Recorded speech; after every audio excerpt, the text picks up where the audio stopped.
व्रत त्योहार कथा। Subscribe this channel, press the bell icon. आइए आज सुनते हैं अनंत चतुर्दशी व्रत की कथा। अनंत चतुर्दशी का व्रत यह हर वर्ष भाद्रपद माह के शुक्ल पक्ष की चतुर्दशी तिथि के दिन अनंत चतुर्दशी का व्रत किया जाता है। इस बार अनंत चतुर्दशी का व्रत 19 सितंबर 2021 दिन रविवार को किया जा रहा है। जो भी भक्त सच्ची श्रद्धा के साथ अनंत चतुर्दशी का व्रत करते हैं, कथा श्रवण करते हैं या अनंत भगवान को अपने हाथों में धारण करते हैं, उन्हें अनंत गुना पुण्य फलों की प्राप्ति होती है तथा इससे सभी दुख और कष्टों का नाश हो जाता है। जो भी जातक अनंत जी को अपने हाथों में, स्त्रियां अपने बाएं हाथों में और पुरुष अपने दाहिने हाथों में पूरे विधि विधान के साथ पूजन करने के बाद, कथा श्रवण करने के बाद भगवान अनंत का नाम लेते हुए उन्हें धारण करते हैं, उन्हें सभी प्रकार के सुख और समृद्धि की प्राप्ति होती है। तो आइए सुनते हैं अनंत चतुर्दशी व्रत की कथा।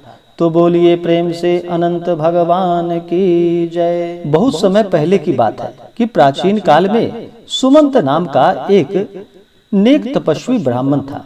उनकी पत्नी का नाम दीक्षा था। उसकी एक परम सुंदर, धर्मपरायण तथा ज्योतिर्मयी कन्या थी, जिसका के नाम सुशीला था। सुशीला जब बड़ी हुई तो उसकी माता दीक्षा की मृत्यु हो गई। पत्नी के मरने के बाद सुमंत ने कर्कशा नामक स्त्री से दूसरा विवाह कर लिया। सुशीला का विवाह ब्राह्मण सुमंत ने कौंडिन्य ऋषि के साथ कर दिया। विदाई में कुछ देने की बात पर कर्कशा ने दामाद को कुछ ईंट और पत्थरों के टुकड़े बांधकर दे दिए। कौंडिन्य ऋषि दुखी होकर अपनी पत्नी को लेकर अपने आश्रम की ओर चल पड़े, परंतु रास्ते में ही रात हो गई। वे नदी के तट पर संध्या करने लगे। सुशीला ने देखा वहां पर बहुत सी स्त्रियां सुंदर वस्त्र आभूषण धारण कर किसी देवता की पूजा कर रही थी। सुशीला के पूछने पर उन्होंने विधि पूर्वक अनंत व्रत की महत्ता बताई।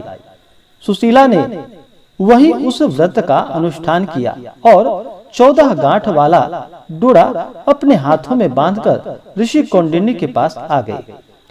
कौंडिन्य ऋषि ने सुशीला के हाथों पर डोरे के बारे में पूछा कि यह तुमने क्यों बांधकर रखा है। फिर उसने सारी बातें बता दी। उन्होंने डोरे को तोड़कर अग्नि में डाल दिया। इससे भगवान अनंत जी का अपमान हुआ। परिणाम स्वरूप ऋषि कौंडिन्य दुखी रहने लगे और उनके ऊपर विपत्तियों का पहाड़ टूट पड़ा। उनकी सारी संपत्ति नष्ट हो गई।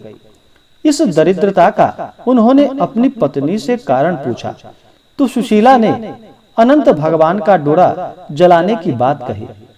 पश्चाताप करते हुए ऋषि कौंडिन्य ने अनंत डोरे की प्राप्ति के लिए वन में चले गए। वन में कई दिनों तक भटकते भटकते निराश होकर एक दिन भूमि पर गिर पड़े। तब अनंत भगवान प्रकट होकर बोले कि हे कौंडिन्य, तुमने मेरा तिरस्कार किया था, उसी से तुम्हें इतना कष्ट भोगना पड़ रहा है। तुम दुखी हुए, अब तुमने पश्चाताप किया है तो मैं तुमसे प्रसन्न हूँ।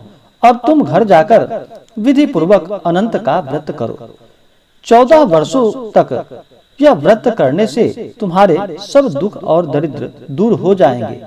तुम धन धान्य से संपन्न हो जाओगे।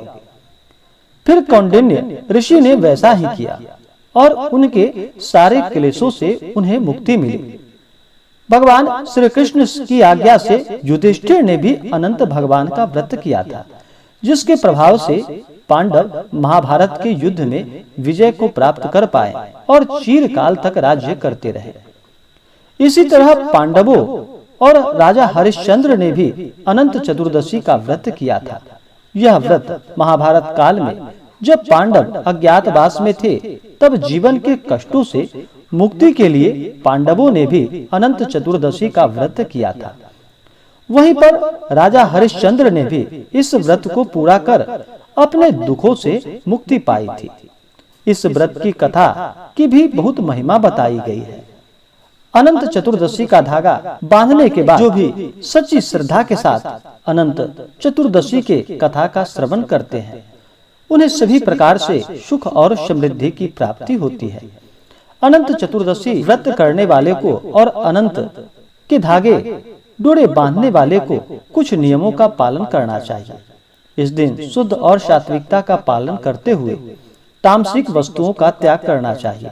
मांस, मदिरा, लहसुन, प्याज आदि का प्रयोग बिल्कुल भी नहीं करना चाहिए। अपने से बड़ों का सदा ही आदर और सम्मान करना चाहिए। अपने मन में किसी के प्रति ईर्ष्या या द्वेष का भाव नहीं लाना चाहिए।